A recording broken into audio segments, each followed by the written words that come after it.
Well, as autism numbers go up, there is one group that some feel isn't getting the attention they deserve: girls. The numbers show boys are diagnosed at a much higher rate. News 19's Mary Sturgill looks into how gender may play a role in diagnosis in her story, Invisible Girls, A Journey Through Autism. What do you tell him? Walk on. Okay, good job. You probably wouldn't guess it by watching Anna Neal ride her horse, but she is on the autism spectrum. She was diagnosed when she was 3.5. She should have been babbling more and pointing more. We started noticing that she was losing interest in people. Anna Neal's mother, Michelle, says she was hitting her milestones a little late. I did not want a diagnosis. I did not want that label, but that label opened so many doors for her and started the early intervention and the ABA therapy. And, you know, I'm so glad we did what we did when we did it. Done ABA since she was a little girl and continue to do speech therapy now. And I really think that has been something that's brought her where she is today. Today, Anna Neal goes to middle school and leads a very active life. She, you know, of course, rides horses, she rides jet skis, she bowls with Special Olympics, she plays full court tennis, which she and I play doubles together with Special Olympics. So she's able to do a lot of different things, but like I said, her main issue is speech. And every day they work on that speech. And Anna Neal, I feel, is so smart, and I know there's so much in this little head of hers that we just keep trying to pull out. Even while riding her horse, What Tank. does Tank like to eat? Grass. Grass. What else? Hay. What does he like to drink? Milk. Milk? Right. No, what does Tank like Water. to eat? Water. Tank likes to drink water. You're silly. Tank loves to eat grass. Yeah, he loves to eat grass. Well, when Anna Neal's on Tank, she's listening to me and following directions, as well as executing those directions. You gotta hold green because he wants to eat grass. A task that is extremely difficult for many on the autism spectrum. And if you stopped us in a restaurant and you try to carry on a conversation with her and try to ask different questions, you would start getting the repetitive speech and that type of thing, and you think, okay, something's not quite right. But just at first glance, on a good day, you know, you would never be able to tell. And that is one reason why experts say sometimes girls fail to be diagnosed or are diagnosed later in life. Tony Bechet has been working with teens and adults on the spectrum for more than 20 years. She teaches seminars on the differences between boys and girls on the autism spectrum. What the research is showing us is that girls and women on the spectrum are very, very different. They are biologically different, they're neurologically different, and they're behaviorally different than their male counterparts. And she says one issue might be in the assessment tools currently used. Assessment tools that are developed for autism are male biased.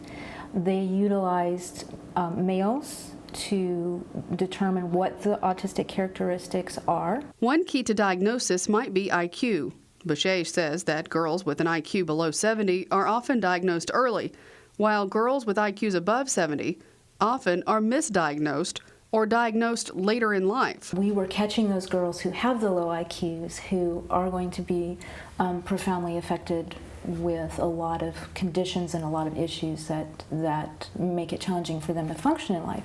And girls above that 70 IQ level are finding ways to function in their world on their own. They're using, you know, their compensatory skills to figure out how to navigate through life. Despite the fact that high-functioning girls with autism can make their way through life by mimicking or echoing behavior they see around them better than boys, Bechet says they still have issues like anxiety that could be clues. Obsessive-compulsive disorder, which is an anxiety disorder. Oftentimes girls are diagnosed with OCD, but if you look deeply at their profile, they're actually autistic. And that's an important distinction, because if you're autistic, you really need support in dealing with the social piece of your life, in addition to the anxiety. Bechet says other issues females face might be getting a job but not being able to keep it, relationship issues, and eating disorders. A disproportionately large number of anorexic girls are also autistic. One thing is for sure, Early diagnosis is key. Is Anna Neal going to college? Will she be able to drive?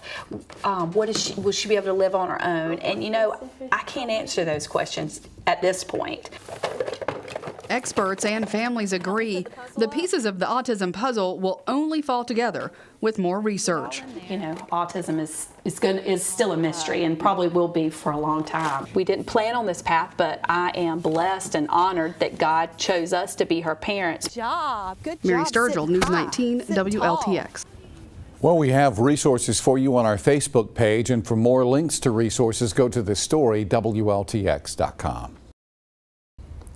We're airing a special report tonight called Invisible Girls, a journey through autism. But what is autism exactly? News 19's Mary Sturgill joins us now to break it down for you and explain even more in depth why we're saying that they're invisible girls. Exactly. And you know, autism is not easy to explain at all because it is so complex. There is just not one simple answer to that question. But after talking to experts and mom experts, who I call mom-sperts, I've broken down some of the key components.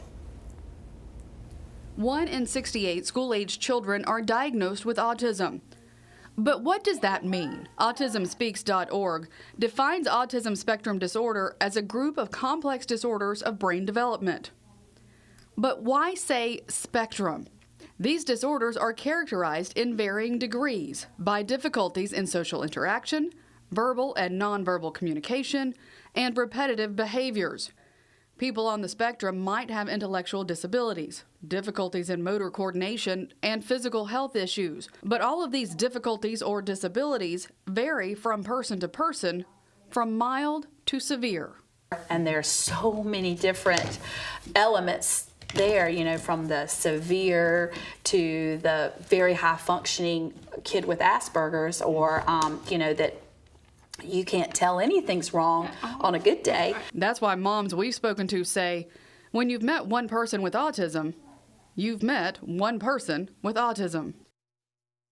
And that is so true. That mom is Michelle Hunt. She's going to be joining us a little bit later for a Facebook Live, but also go to our Facebook page because she has an explanation of autism that she uses to talk to her children, her son's friends, about his sister who you saw in that video there. And then, of course, our special report, Invisible Girls, A Journey Through Autism, airs tonight at 11 o'clock. So talk to us again, Mary, about why it is so difficult to diagnose autism in girls. Well, the experts say that there are a few reasons for that. One, girls are just more socially